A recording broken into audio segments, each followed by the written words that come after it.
Mga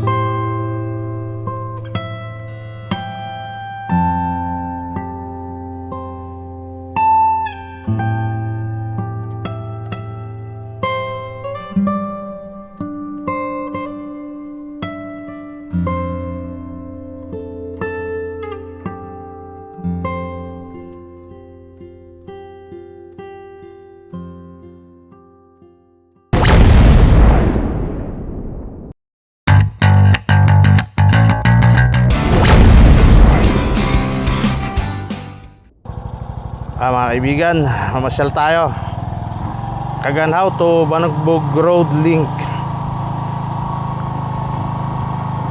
Ito yung entrada niya, no?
Okay sana tong ano eh, okay sana tong kalsada na to eh, ganda, bagong gawa.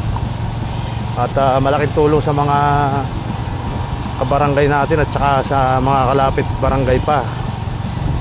At imbis na dadaan ka sa bayan, dito ka na dadaan, shortcut to. Kung pupunta ka rito sa may bandang Silangan, galing ka na ano, Kanluran, dito ka na. Problema rito, medyo may katarikan mga kaibigan, ano. Ito, tingnan natin.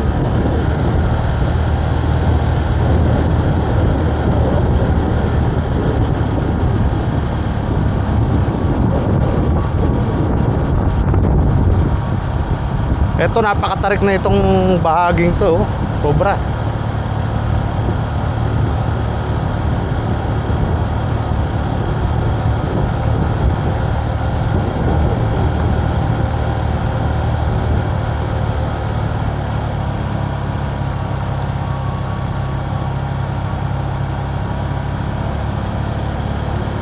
So hindi tayo pwedeng basta tumigil dito eh. I-slide yung motor natin pag naka-stand. Ito pwede pa to. Dito medyo pantay konti, pero pagdating doon matarik na naman.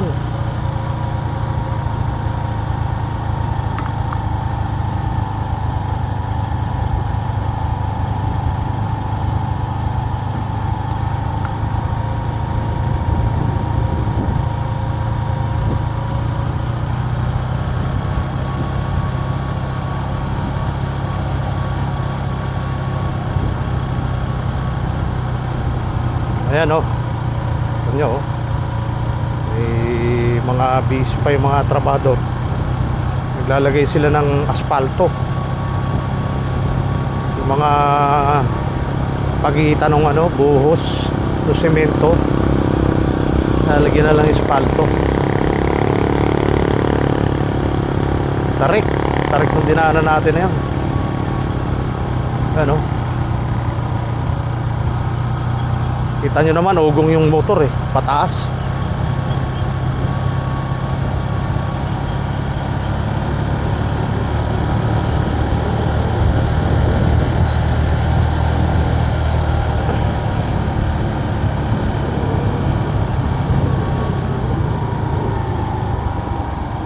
Mula dito sa ano, mga 500 meter na lang, wala na. Doon na tayo sa boundary, sa dulo. Doon na tayo sa dulo ng ano, yung end of the road na. Lapit na tayo. So tuloy-tuloy na natin to.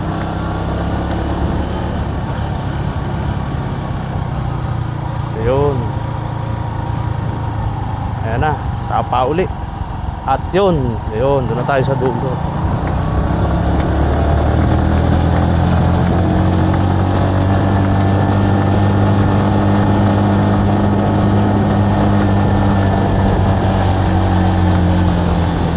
Finally, ito na yung pinakadulo niyan. Ayun. So, ito ay medyo malabo dito eh. Magkano inabot nito? Parang tingnan natin ano. May nakasulat dito eh. Katutumba ah.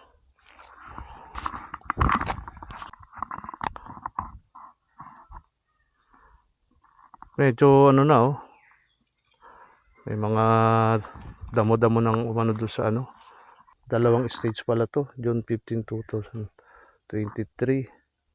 Tapos October 2023. So 18 million. Itong isa October 15, 2023. February 15, 2024. 18 million din. Parang 37 million.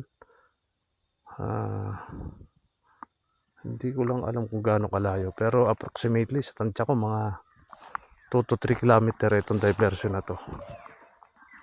Ito yung daan papunta na ng Banugbog na to eh. Banugbog, itong boundary na to. Banugbog, Pantayin, ayan, papuntang bayan. Samantalang ito naman papuntang Dibilya. Galing ano, diversion. Dati daan na lang ng Kalabaw yan eh, sementohan. pa. Ayan, galing. Malaking tulong to sa mga tawag pala dito, farm to market road, na naging project nung dati pang mga pamunuan siguro. Ayan, galing. Sana marami pang kalsadang maipagawa. At least maraming mga kababayan natin ang medyo hindi nahirap ngayon na manguha ng kopras o magdala ng mga kalakal. Kasi ang hirap nung dai mong ani, tapos hindi masyadong mahal yung yung bayad sa transportation, sa tracking. Ang hirap. Lalo yung mga kopras yung kita nyo, mga nyugan. Kopras yung pangunahing pinagkakakitaan ng mga taga rito. Malaking bagay na. Ayan, mga trabahador dito na daanan natin sa gitna ng Kaganhaw, Banugbog, farm to market road. Ito si Foreman. Foreman, mga kailan po nag-umpisa ito? 2023 pa, mga last September o October, ganyan. October 2023. Tapos ngayong August na ngayon 2025. Almost tapos na po. Ayun. Gaano po kahaba? Nasa 3.5 kilometer. 3.5 kilometer. Tapos iba't ibang kontraktor ang nagtulong-tulong. Isang kontraktor main contractor. Isa yung main contractor, tapos tumulong yung may mga subcon. Ayun, at medyo halos 100% accomplished na raw to. May mga nire-retoke lang ng konti. Tulad nung nadaanan natin doon na nag-aasfalto. Ayun. At syempre mga kaibigan, hindi po matutupad itong pangarap ng mga taga rito sa baryong ito kung hindi sa tulong ng mga dating nakatataas sa barangay man o sa bayan o sa lalawigan, sa lalawigan ng Marinduque, sa bayan ng Santa Cruz, sa barangay ng Kaganhaw at Banugbog. Kaya maraming salamat po sa mga dating mga nanunungkulan at sa mga kasalukuyang nanunungkulan. Siyempre, bigyan naman natin sila ng kredito. At kung hindi po dahil sa inyo ay wala tayong ganitong kalsada na maaaring simula o malatandaan ng isang maunlad na barangay, munisipal at probinsya. Ito po, Kaganhaw to Banugbog farm to market road. Kita nyo, daming mga pananim dito, saging, mga niyog. Siyempre isang problema po ng mga taga rito kung paano nila dadalhin sa